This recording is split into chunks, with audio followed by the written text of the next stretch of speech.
Bismillahirrahmanirrahim. Assalamualaikum warahmatullahi wabarakatuh. Perkenalkan, nama saya Zainab dengan NIM 1062200003.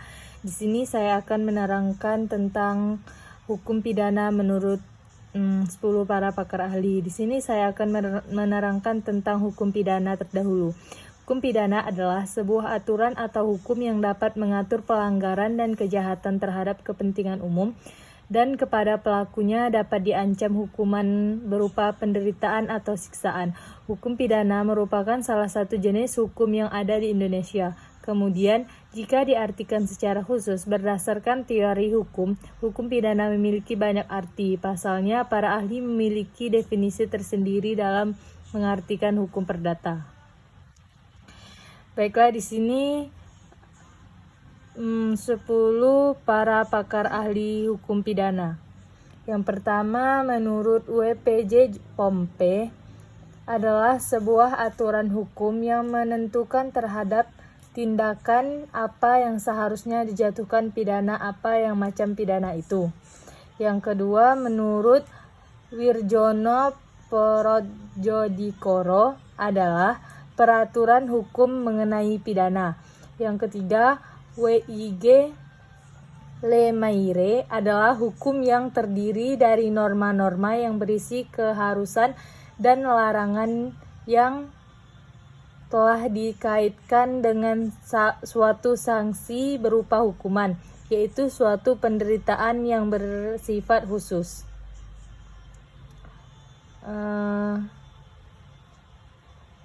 Yang keempat, menurut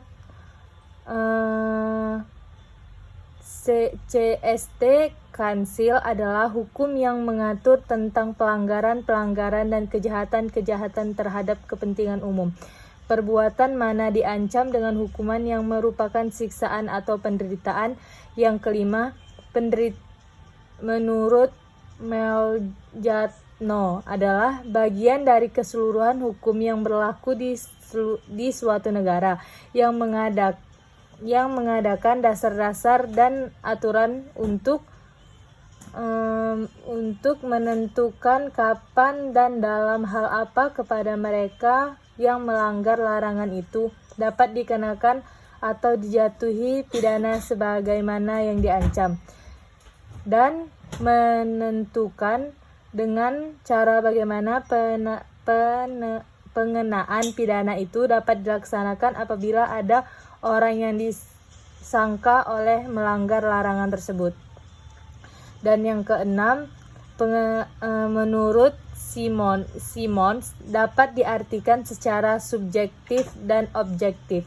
Dalam arti subjektif, hukum pidana merupakan hak dari negara dan alat-alat kekuasaan untuk menghukum, dan hak dari negara untuk mengkaitkan pelanggaran dengan hukuman. Kemudian, dalam arti objektif, hukum pidana merupakan keseluruhan larangan dan perintah oleh negara diancam dengan nestapa berupa suatu pidana apabila tidak ditaati. Yang kedua, keseluruhan peraturan yang menetapkan syarat-syarat penjatuhan pidana. Dan yang ketiga, keseluruhan ketentuan yang memberikan dasar untuk penjatuhan pidana. Yang ketujuh, pengertian hukum pidana menurut Sudarto adalah aturan hukum yang mengikat pada suatu perbuatan yang memenuhi syarat-syarat tertentu akibat yang berupa pidana. Dan yang kedelapan, menurut Van Hamel, adalah semua dasar-dasar dan aturan yang dibuat oleh suatu negara dalam menyelenggarakan ketertiban hukum, yaitu melarang apa yang bertentangan dengan hukum dan mengenakan suatu nestapa kepada yang melanggar. Yang kesembilan, menurut Mazger, adalah aturan hukum yang mengikat perbuatan yang memenuhi syarat-syarat tertentu menimbulkan suatu akibat berupa pidana. Dan yang terakhir, ke-10, menurut WVC Van Hatum, adalah suatu keseluruhan dari asas-asas dan peraturan-peraturan yang diikuti oleh negara atau suatu masyarakat hukum umum lainnya. Di masa mereka sebagai pemelihara ketertiban hukum umum telah melarang dilakukan tindak yang bersifat melanggar hukum dan telah mengaitkan pelanggaran terhadap peraturan dengan suatu penderitaan yang bersifat khusus berupa hukuman. Dan di sini pengertian delik. Delik dalam perkara pidana adalah hukum fenomena hukum yang menarik, yang mencakup beragam jenis tindakan atau perbuatan yang melanggar hukum pidana di Indonesia dan dapat dikenai sanksi hukuman, kejahatan dan tindak pidana merupakan bagian dari kehidupan sehari-hari masyarakat Indonesia. Macam-macam delik. Pertama, delik aduan dan delik biasa. Delik aduan adalah jenis delik yang membutuhkan pengaduan dari pihak yang merasa dirugikan atau pihak yang berhak mengadu sesuai dengan ketentuan yang berlaku. Sedangkan delik biasa, penyidik memiliki kewajiban untuk melanjutkan proses perkara tersebut, bahkan jika korban mencabut laporannya. Contohnya, yang mencakup delik biasa adalah pembunuhan, pencurian, penggelapan, dan penipuan. Dalam kasus-kasus ini, proses hukum dapat berjalan tanpa tergantung pada pengaduan dari pihak yang merasa dirugikan. Dan yang kedua, delik formil dan delik material. Delik formil adalah jenis delik yang dianggap telah selesai dengan dilakukannya tindakan yang dilarang dan diancam dengan hukuman oleh undang-undang. Delik formil menitik beratkan pada peraturan itu sendiri, di masa undang-undang melarang perbuatan tersebut.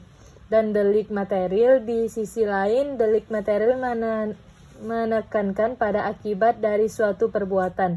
Artinya, undang-undang melarang akibat dari suatu perbuatan tersebut.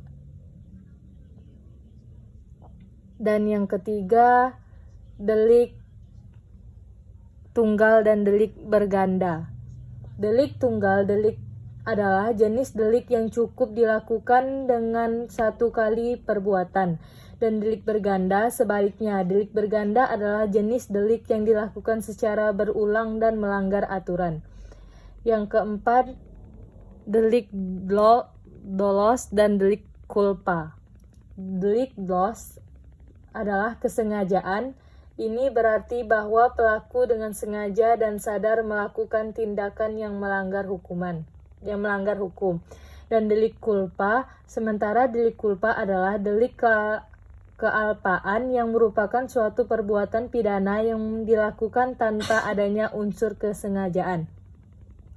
Yang kelima, delik commissions dan delik omissions dan delik commissions per omission.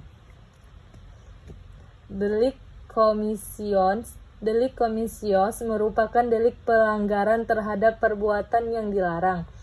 Dan delik omissions adalah delik yang berupa pelanggaran terhadap perintah atau tidak dilakukan suatu yang diperintahkan.